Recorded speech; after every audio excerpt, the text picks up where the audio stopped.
Good evening. How are you all doing on this fine Monday? You guys enjoying your superpowers? I was kicking it with my brothers a little bit earlier, and it's really interesting because, a lot of people there of the impression that they're going to get superpowers today or something.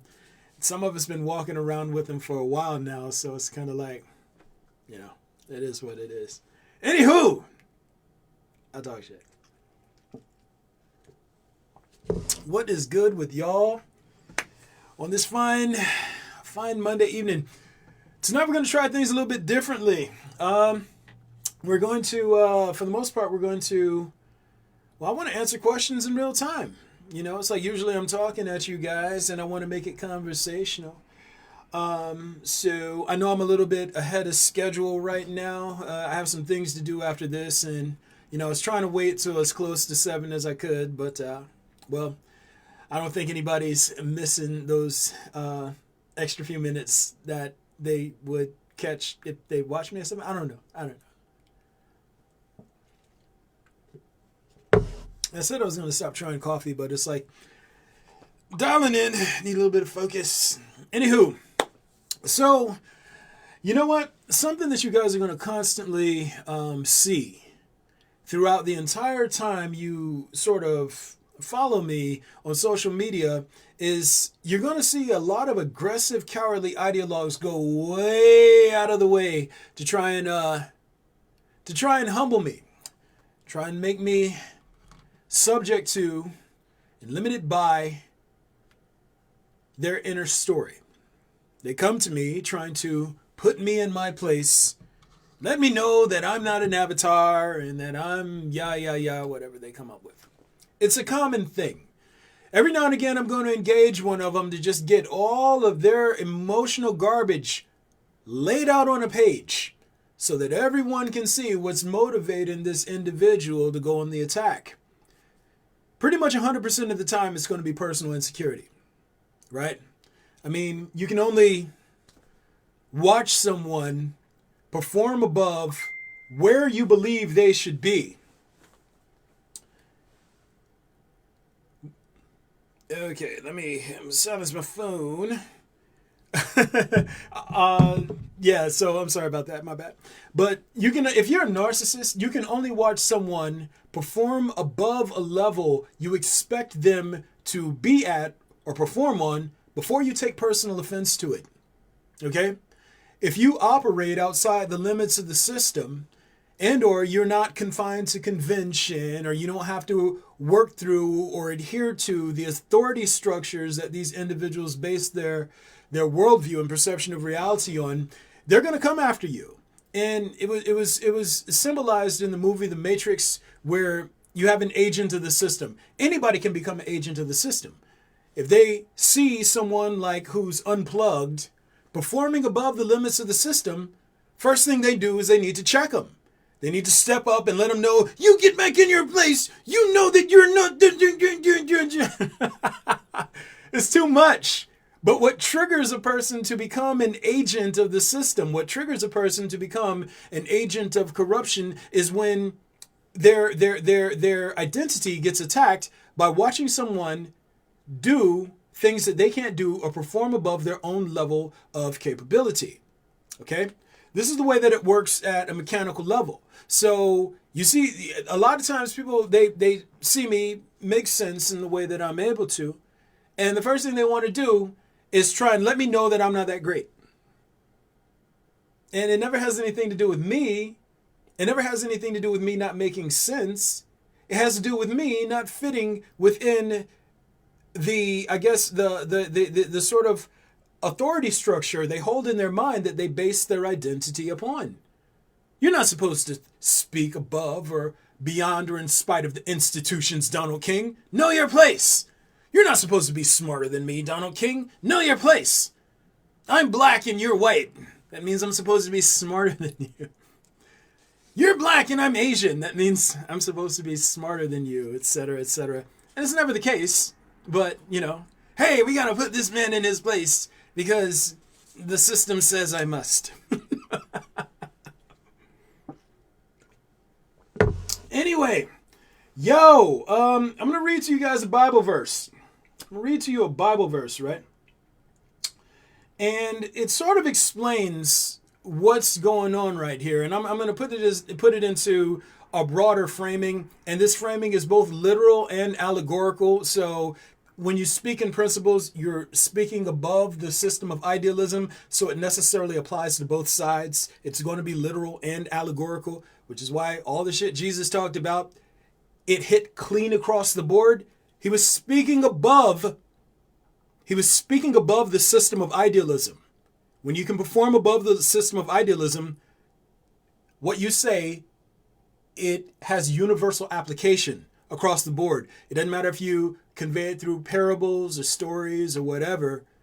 It's going to hit because you're speaking above the system of idealism.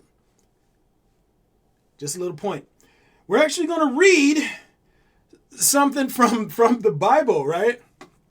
And I'm going to have to look down at the computer because it's like, I'm an old man. But it says, and we're reading from the book of John, chapter 8, and it starts with verse 42. Jesus said unto them, If God were your Father, ye would love me, for I proceed forth and came from God. Neither came I of myself, but he sent me. Why do you not understand my speech? Even because ye cannot hear my word. Ye are of your father the devil, and lusts of your father ye will do. Jesus Christ. Reading Elizabethan English is rough for me, but apparently. He was a murderer from the beginning, and abode not in the truth, because there is no truth in him. When he speaketh a lie, he speaketh of his own, for he is a liar, and the father of it. And because I tell you the truth, ye believe me not. Which of you convinceth me of sin? And if I say the truth, why do you not believe me? Ye not believe me. He that is of God heareth God's words, and ye, pardon me, forgive me. He that is of God heareth God's words, ye therefore hear them not, because ye are not of God. Okay? And sorry that I struggled through that. That was bad. That was real bad reading. Elizabethan English is weird. It's structured weird. But let me see. Where am I? This is the point. This is the point. People are, when you don't have reality in you, when you live exclusively within your inner story, you can't hear someone speaking truth. You can't conceive of it. Why? Because it threatens your identity. Again, your identity, the internal narrative, the inner story. It is the collection of symbols, meanings, habits, practices, beliefs, ideals, and social effects and treatments that you have internalized, accepted, and agreed to. Basically, your identity is the story you tell yourself about the world around you and your value and place within it. So when someone comes speaking about reality, and they speak truths that trace directly to reality, if you're corrupt, if you're lost in the inner story, guess what? You're going to feel that person is attacking you. You're going to feel that that person is threatening your life for simply speaking the truth, because truth conflicts with your inner story. Truth conflicts with stories, period. This is the way it works on the mechanical level, people. Mechanical level. So every time you see somebody going off, Donald King, you think you're so smart, thinking you're not an avatar, you're not. They can't hear me. They can't hear truth. They can't hear reality. They can't hear anything over their inner story. Which is why they go to such great lengths to make me subject to the labels their inner story is constructed of. the meanings and beliefs. They have to put me into a box in order to make me make sense to them. Because how I perform in reality threatens how they see themselves in idealism. Which again goes back to narcissism. Narcissism being an addiction to the inner story. An addiction to the identity. Watching me perform above the limits of the system, well, it's like forcing a sort of withdrawal from the internal narrative upon them without doing anything to attack them whatsoever. Cowardly ideologues. Cowards are afraid of reality.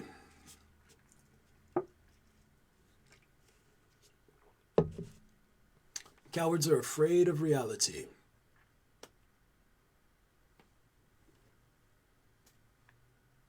It goes to another point. And I told you I was going to tell you something that's both literal and allegorical. So I'm going to break it down for you like this. And I think you really need to pay heed to this because it necessarily applies to you and your life circumstance. I want you to imagine a great big body, right? Just imagine a body. Imagine your own body. Imagine you have necrosis in the tip of your finger. I've used this parable before, but I'm going to use it again. You have necrosis in the first joint of your finger. The way your body works is it sends a search and recovery cell. And that search and recovery cell enters the corrupted area and it says to all the cellular building blocks in the area, yo, hoo-dee-hoo, what's good? Anybody hear me? Can anybody hear me? See, the only people that are going to hear the healthy cell in the corrupt territory are healthy cells. The only people that can hear, the only cells that can hear the healthy cell calling out with the message of the body are those that are still healthy or those that are on the brink that have the potential to shift back to a healthy state. The search and recovery cell is like everybody, latch on to me and I'm going to fill you with my energy. I'm going to boost your signal so that the body can hear you. I'm going to boost your signal so that you are in you can actually get a greater connection to the greater body that we're performing within. You get a stronger connection, right? You get a stronger connection. Now, here's the thing. Once this occurs, the corrupt cells and or the cells that are suffering from necrosis, they're going to want to attack this healthy cell. They're going to want to compete against and suppress and destroy this healthy cell that's trying to call out to all the other healthy cellular building blocks. Hey, latch on to me. Let's link up. Let me elevate your signal. So they have to attack. Or they train themselves to attack. But this is the way that it works at a mechanical level. It goes back even to Jesus' day. Sit here and you're a fisher of men. What are you doing? It's a search and recovery mission. This is a corrupted area. Which cellular building blocks are strong enough to make the transition? Which ones can't?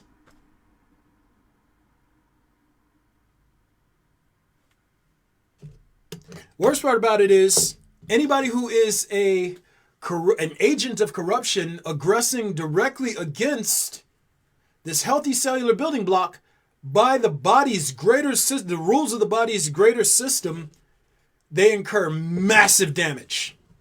If you try to suppress this cell, if you try to delay it, if you try to attack it, it's massive damage. All right? So what happens in the event that, I don't know, like let's say this portion of the finger is all corrupt. It's necrotic. But there are healthy cells down and around near the tip.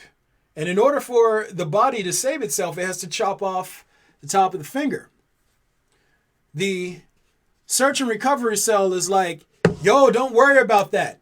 Don't worry about that. This body is a structural building block belonging to an even greater body. If I boost your signal, even if you get chopped away from here, you just get absorbed into the larger body. But as long as your signal is good, you're straight. You solid. As long as your signal is good. Let me help you get your signal right. It's all biomechanical. If you choose, and here's what I want to really drive home. If you choose corruption, and you choose corruption, the devil or whatever you guys want to call it, it can only find its way into your heart through vanity, through aggression, and through competition. The devil only has access to you through this Trinity figurehead. Narcissism, aggression, competition. That is the gateway corruption finds its way into you through. If you practice these things, you choose to let the devil in you, and once the devil has used you, it throws you away, and then you're left with the bill for all the damage you've done under its possession. Oh, brother, I'm sorry, the word. Oh, shit, I missed. Let me see.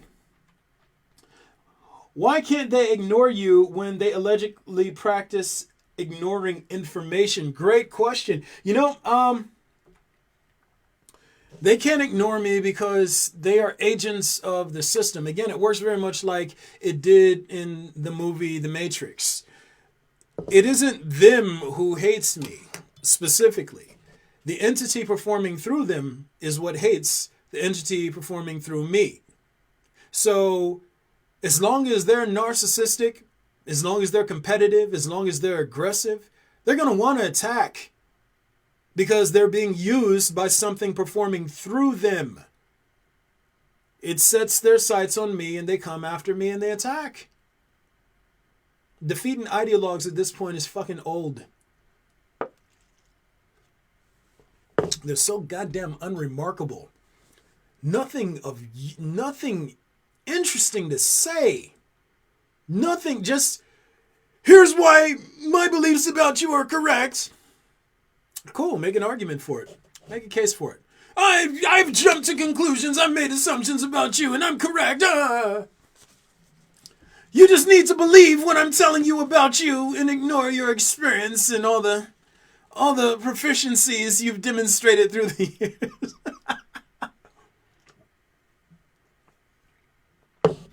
No. Forget everything that you can do. Believe me about yourself. Jesus. That was a good Joe. That's what it boils down to. It's what it boils down to. If you're corrupt, you can't hear me. If you're corrupt, the only thing you want to do is compete. You want to defeat me. You want to break me. The problem is, this isn't a battle between humans. This isn't a battle between my beliefs and your beliefs. This isn't a battle between what we perceive to be right and wrong. This is happening on the meta scales of plane. This is a battle between reality and corruption. Corruption is always on the losing end of that battle. If you choose to side with corruption, you necessarily back the wrong pony. And for whatever damage, whatever imbalance you cause or contribute to while you're under the spell of corruption, guess who has to pay that fucking cost? You. No one makes you let the devil in you. It's kind of like a drug. And corruption is addictive. Don't get me wrong, corruption is addictive. It's very much like a drug. When you engage in corrupt shit, it seems fun as fuck. It does. But in the end of the day, it's just like any other drug. If you take fucking crystal meth tonight, you go out and rob a bank and rape a bunch of people and murder some kids and shit like that, while you were under the influence, can you blame the drug for what you did? No. Why? Nobody made you take the fucking drug. Nobody makes you let the devil in you. Nobody makes you practice narcissism and practice competition and practice aggression. You do that on your own. You practice that shit. You practice being a conduit for the devil to manifest through. And when it uses you to aggress against reality, guess who has to foot the bill? You! You have to deal with the imbalances you caused because you weren't honest, you made no effort to recognize and sync up with reality, and you chose to instead barricade yourself from within your identity. You have to pay that bill, man. You have to pay that bill. It's bad. It's a hefty bill, man. I feel bad for a lot of these folks out here thinking that they're gonna take their anger and frustrations out on me. Again, I want you guys to understand why I explain to you all that I'm an avatar. It's not a status belief. It's not a status belief. It's not some title I've taken upon myself. Oh, I'm Donald King. I'm Master Good. No. I'm explaining it to you because it is a function. It is a feature of a system that you are necessarily bound to, that you are accountable to. When you aggress against the thing that I'm hosting, regardless of what your intentions are, it is considered a direct violation against the system.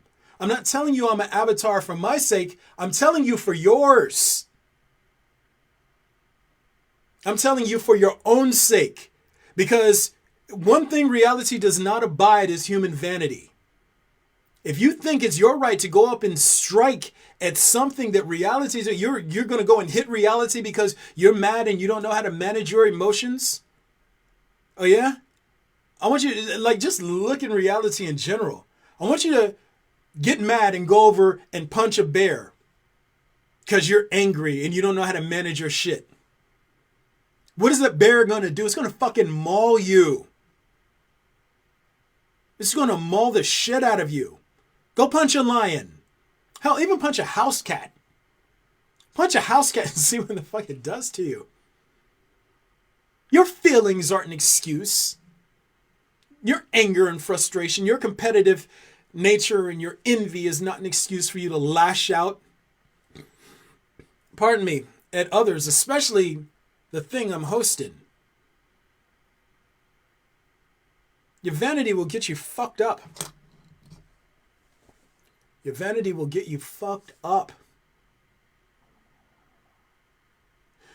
So I was really hoping that more people were going to chime in. I wanted to make this I wanted to answer as many questions as I possibly could.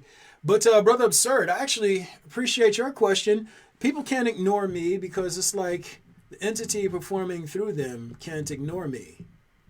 Like, you have to understand something. This world runs on lies. It runs on stories. When you come across someone who can see how things are from beyond the stories, that person is necessarily a threat to the system. And ironically, the only hope for saving the system is a great big paradox. But that's what I live. It's my life. Yep. People attack because their father, the devil, has their hearts, has their minds, has access to them fully because they never stop practicing narcissism, competition, and aggression.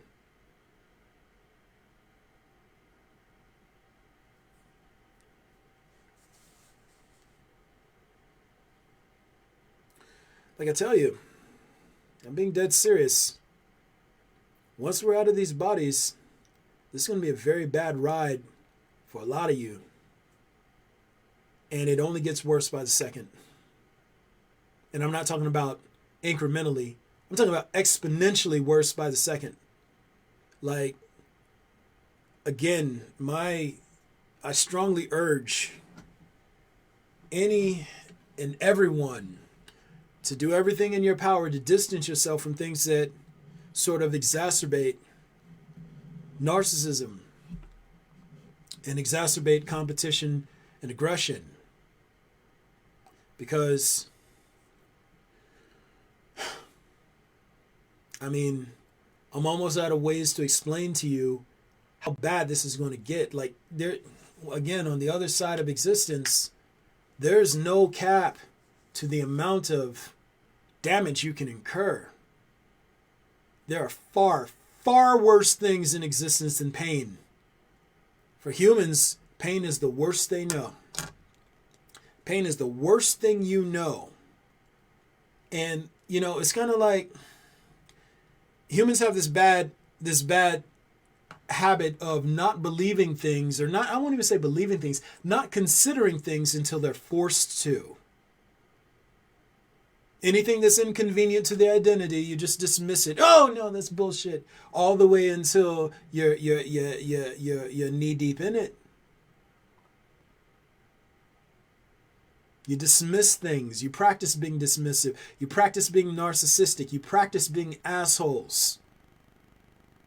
And you're incurring all this damage as the seconds pass. I swear to God, it's bad. Reality doesn't have to flex to show you what it's all about. You need to sync up with reality and pay attention to all the principles that are already in play and already visible around you, and start using connective reasoning to be like, oh shit, this is how the system works. Yeah, I see this principle playing out here, here, and here. So why wouldn't it play out on the other side of existence? I see this principle over here play out this way, and that way. Why wouldn't it translate over to the other side of existence? That's using reasoning. That's using honesty. Again, reasoning is using the mental faculties to recognize and sync up with reality. And honesty is the individual's will and effort to understand, recognize, and sync up with reality. But if you block all of reality out because reality is inconvenient to how you want to see yourself, you fuck yourself over every fucking time. This damage you incur out of your own vanity.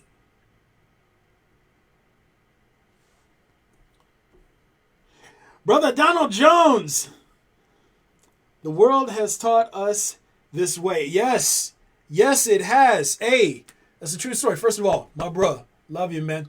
Hey, the world has taught us this way. The socialization process, like I've stated on several occasions, it grooms us to be raging narcissists. See, regardless of whether or not you go to school, or you go to religion, or you just hang around your community, you're always taught to believe that you're the fucking best. And I'm talking about everybody. We're always taught to believe that we're the best. We're the best nation. We're the best religion. We're the best school. Team spirit, go. Everything has to do, it's a reflecting us back to us, telling us that we're all important. That anything that doesn't bend to our will and that doesn't conform to our expectations, hopes, and wishes must be wrong by default. We're trained to be fucking narcissists. And you have to get in there and do that work. You got to be like, yo, man, shit, are we the best? Like, okay, for instance, you know, there are a lot of countries out here throughout the history of the world where they go in and they invade territories and they take over lands and murder people and rape and kill. All under the guise that they're the protagonist. Under the belief that they're the fucking good guys. In reality, you traveled halfway around the world and murdered people and raped and pillaged and all these other things. But in the inner story, they're the good guys with no evidence to support that view or belief in reality. No evidence, just the assumption of correctness. The devil plays to vanity. It plays to narcissism. Corruption plays to narcissism. Because if you were to watch someone else go across the world and murder and kill and rape and they weren't part of your group, what would you call them? Based on the impact they made on reality. Probably call them a terrorist. Probably say that they were awful human beings and that they deserved to die. But in the inner story, A person can make terrible impacts on the world and still call themselves the good guy. Which is why such beings need to be purged from existence, not by Donald King's assessment, by reality's assessment. It's like, yo, shit like this needs to not exist. If your primary function in existence is to create pain and imbalance, you need to not be here. And guess what? I'm going to send you to a place where I get all of that shit out of you in the most excruciating way imaginable. And reality is very thorough. It's very thorough. When it purges corruption, it does so with laser precision.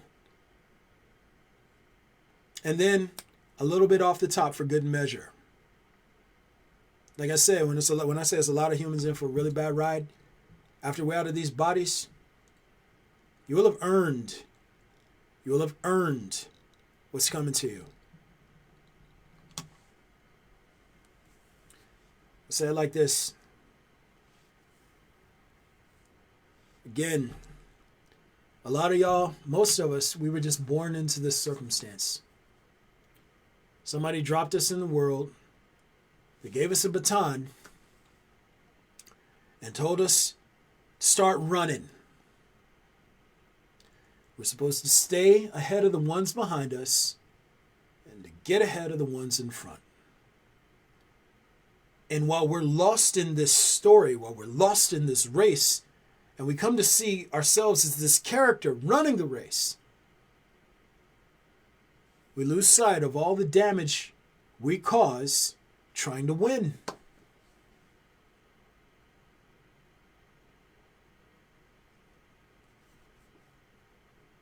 It's no one's fault we were born into this race, but it is every person's responsibility to develop self-awareness and to want to understand, recognize, and sync up with reality.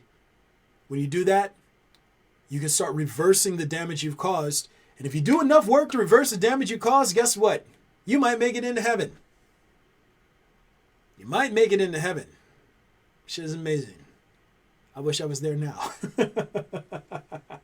But yeah, it's my God. Man, I really wish this is the most unfair thing about all of this stuff. Like, dog, I wish that it's like I had the power to just show you guys. But the beauty of, I guess, and I'll say it like this, I guess the beauty of how it's being presented right now and the method it's being done in, especially with me conveying principles to you all in real time, it requires a certain level of humility on your end. In the same way it required humility from me. When I first learned that I'm this thing, I thought that the whole world was going to be like, oh, we've been waiting for you for so long. You're amazing. We love you. And women would be like, done. Oh, my God. And none of that went that way. It's just been a lot of work. But I got humbled in that way. And in order to understand reality, you can't carry your feelings and beliefs with you into the state of observation. You just can't. You have to humble yourself and be like, hey, reality is bigger than my inner story. Reality is bigger than my inner story. You got to humble yourself. Like, yo, and by humble, I don't mean make yourself small for other people's amusement or satisfaction. I mean, learn how to not prioritize your inner story and your desire to consume over and ahead of reality itself. How the fuck are you going to learn if you block everything out in order to protect your little precious identity? Your little inner story? How you gonna learn anything if you have to do everything to block new shit out in order to preserve old shit? You can't. You can't learn shit if you gotta block everything out in order to be right. It's dumb. So it's like if the way that reality has it sort of set up is like, yo, hey, hooty hoo. I should never do that, but it's calling out to all the healthy cells or the cells that are still on the brink. Like, yo, let me amplify your energy so that when the body has to make that chop, you're still good. People who are still good, they can hear the body speaking. People who are corrupt, all they want to do is attack. It's the way it works. Brother, Absurdist, come back in. Is the distortion like a transitive state between existence and non-existence? Ooh, that's a fucking amazing question. I don't know. It could be. That's a great question. Let me see. God, I hate looking into distortion, man. That shit sucks. I guess it's kind of, I guess that is, based on what I can see, that's pretty accurate, actually. Yeah.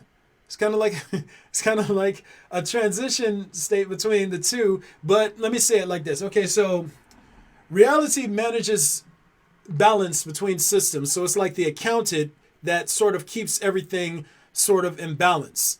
In balance, not imbalanced. It keeps everything in balance. So you have the main two systems that it sort of maintains balance between are existence and non-existence, right? And non-existence, oddly enough, is a system somehow. Go figure. I'm still, that still goes, that's a little beyond my mental pay grade, but I'm like, how is that a system? But it is. The distortion is like, it's sort of like a cleansing system. So instead of things simply not existing, if you're already in the cycle of existence, you exist, and there's a sort of phenomenon to balance out your existence on this side. But when you get into, let me say it like this: the distortion, it's a purging process. So you can't be corrupt in non-existence, and you can't be corrupt in existence. Like, once reality gets hold of distortion, which is, again, is sort of a glitch in coding and natural organization, reality has to chop it up, chop it away, and it has to purge it. So it's wild, man. Somehow, as I'm able to see it, the distortion is a function that's sort of separate of existence and non-existence. So, yeah, man, it's just weird. Like, it's crazy, but that's how it works. So the reason why I have to even like sort of dwell on that is because kind of like, well, damn, is the distortion in existence or in non-existence? And so far as I can tell, it's neither. So it's a separate cleansing process. It's, damn. Again, I don't like looking at that motherfucker. When you understand how bad the distortion is, you're like, oh my God, no, stop. What that little boy do? He's like, Jesus Christ. It's bad. This is why I'm doing everything in my power to try and keep as many people away from that shit, because like it's something you wouldn't even wish on your worst enemy. It's fucking terrible. Like there's nothing that we have on the material side to even come close to mirroring how bad that shit is. We don't even have words to describe how bad the distortion is. It's that bad. There are no concepts to describe how bad the distortion is. Like, if you could take every itch and every burning sensation and every ounce of pain and every ounce of discomfort and every form of nausea and all this, the worst feelings that you can experience as a human being, if you could take all of that shit from every life form that's ever existed on the body of this planet throughout its entire history, and you were able to condense it down into one feeling, and you were able to implant that feeling into one individual and let them feel the entire scope of it, like the entire breadth of how terrible that all is, and they could feel it all, the entire range. Distortion is like 1 billion times worse than that. Is bad. Jesus Christ, is bad. Anyway, I'm talking too long. We are now at 39 minutes. So, guys, y'all already know what it is. I'm Donald King. I'm coming to you live on Facebook. Getting her done, son. It's Facebook Live. You already know I'm on Facebook. You also know that I am on Instagram, and I'm on YouTube, and I'm on Medium. You can always join the Patreon family. I'm at Avatar Cycle XIII or Avatar Cycle 13. You can also, if for whatever reason you get any sort of amusement or entertainment out of what I'm doing, or not even amusement or entertainment, if you get any sort of appreciation out of the podcast and you just want to throw your boy some love, you can always hit me up on Donnie King at Cash App, Donnie King. And, you know, all proceeds go to building this up to a larger platform. Again, I'm trying to reach as many people as I can while I'm here in this body, and I don't know how long I'm going to be here. So, yeah. Avatar Cycle XIII. And that is where we're at. My brothers! Look at me. I'm all... You can see it's crazy. So, yeah. I appreciate y'all chiming in. I honestly thought I was going to get a little bit more interaction from the folks tonight, but you know, I got my brothers who chimed in anyway. I appreciate y'all, man, my folk. And yeah, man, I'm just going to keep explaining stuff away. Hopefully, on the next question and answer, we can get a little bit more participation from the audience. But you know, I'm happy with whatever I get. Again, I'm just being honest. I'm not trying to get anyone to believe me. I'm simply describing things according to how I see them through a perspective that's been afforded to me, which I had no hand in creating or contributing to. I'm just describing what I see, sans embellishment or withholding. So that's the best that I can do. Till next time, it's your man Donald King. Bye. No. I'm so stupid. I think I'm funny. I play too much. But yo, hey man, appreciate y'all. Y'all have a wonderful night, and I'll talk to you later. All right.